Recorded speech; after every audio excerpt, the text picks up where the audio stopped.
tree showed Raji a vision of Golu, of dark clouds and a gathering storm, threatening destruction on the world. And behind it all, a being of great power and malice. Are you looking for an adventure game with a short playthrough, mystical puzzles, platforming, and straightforward combat?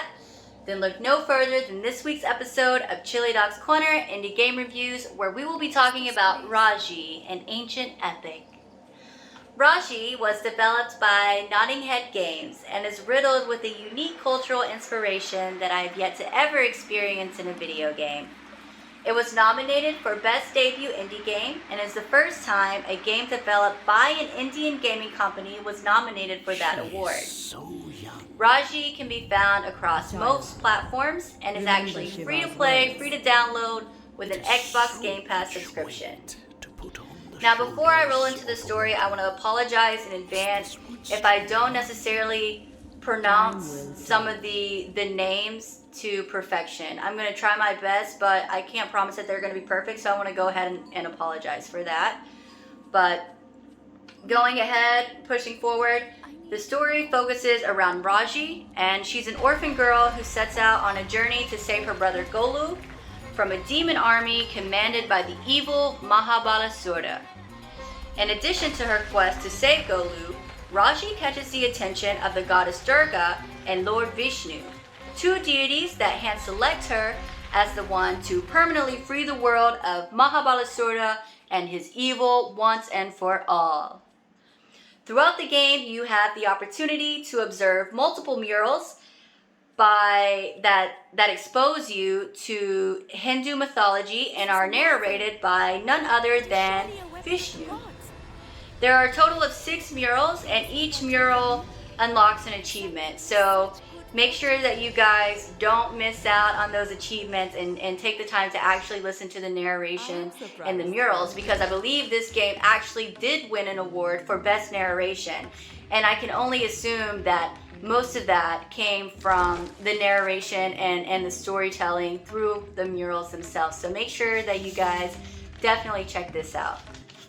The story was incredible, and I could gush about the story forever and ever and ever, but I must say that I do have one critique. So there was a point that I felt like the game was rushed, and I don't want to elaborate too much on that point because I don't want to spoil the experience, because once you get to that point, it definitely is part of the experience of the game itself. But if it was not for me feeling like the story was rushed at one point, the story would have absolutely gotten a 10 out of 10. However, because of that critique, we're going to give Raji, an ancient epic, story review of 8 out of 10. Now, gameplay was a great experience for me, and I'd like to point out that I really appreciated the tutorials. They did a great job of introducing the mechanics and easing the player into combat. So you would get a new weapon, and then you would have target practice with basic moves, target practice with powered up moves. They would integrate less difficult enemies using those moves, and then they would integrate like the real difficult or more difficult enemies. There were some points though that I thought maybe the enemies were too easy to defeat, because each time you finished with an execution, you regained your health. But about midway through the game, I was kind of struggling on some of the foes. So I was actually pretty thankful for that health rejuvenation. But yeah, the foes did become more increasingly difficult. So if you're playing at the beginning and you're like, you know, what, this girl is like crazy, like it's broken, whatever. Just know that the enemies do get more difficult. But you had the option to cycle through different celestial weapons that are gifted to you by the gods as you progress. They range from bows, tridents, swords, and towards the end of the game you get like a chakra that you can throw. There is no change in effectivity based on the weapon choice, so no weapon is more advantageous than the other weapon. It's really just what your personal preference. I used the trident up until the point that I got the sword and the shield, and then I used the sword and the shield throughout the game because I really just enjoy the hand-to-hand, more melee style combat. But You did have an opportunity to upgrade these weapons by collecting orbs, you know, as you went through the game. There was a parkour element to the game, so you could run, jump, climb, you could run on walls, and all the fun stuff that you get out of like a platformer or like a parkour game. But in this regard, the game there were a couple like broken points.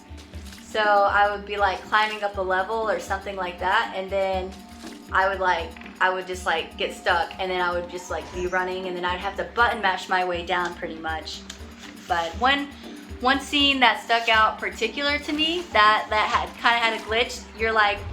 There's one point where you're like sneaking by a snake, and the snake is like doing this in the camera, and then but every time he gets like here to the camera, he like glitches. So the snake will be like this, and then it'll be like this, and then he'll go on. So it was kind of hilarious. But I can't even be mad about it. Like for me, it only added to the game, and it didn't take away from it whatsoever. So for that and for that reason, I mean, gameplay is just gonna get an 8 out of 10. The art style was perfect for the setting, and the game stayed true to traditional art forms of India. The murals were intricate, and I appreciated that they showed wear and fading, and it kind of looked as if you were standing in front of an ancient mural and you're seeing what it would look like in real life. My favorite visual experience from the game is one point you're running through it's like a rose garden, and you're running through, but there's like a lot of tile work. It's like mosaic, and it was just really beautiful to me, and that was my favorite visual experience of the game that really stood out for me. The cutscene showcased a type of like hieroglyphics that really helped solidify the feeling of an ancient setting. This game also has an original soundtrack that is available for purchase if you're interested. The soundtrack is truly on a level that I would expect from any like big name gaming company to come out with. But I have no complaints with art and music. The art direction and design team went above and beyond in my opinion. So art and music, we're gonna give a 9 out of 10. So here we are with our total review score of Raji and Ancient Epic, and it's going to be an 8.3 out of 10 here at ChiliDawg's Corner. Personally, I feel like this game has to have a sequel. I feel like it helped me grow as a person in the sense that it exposed me to a culture that I really haven't experienced much of in my life.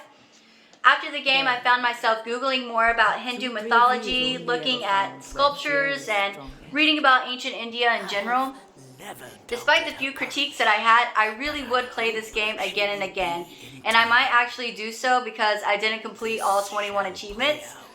But the game was only about 6 hours long. Like, I beat it in one night. But it was only 6 hours long, but it truly did spark a curiosity that would last a lifetime. So, with that being said, we're going to go ahead and wrap up this episode. And next week, we're going to be reviewing Kamiko. So stay tuned, and we'll see you guys next time.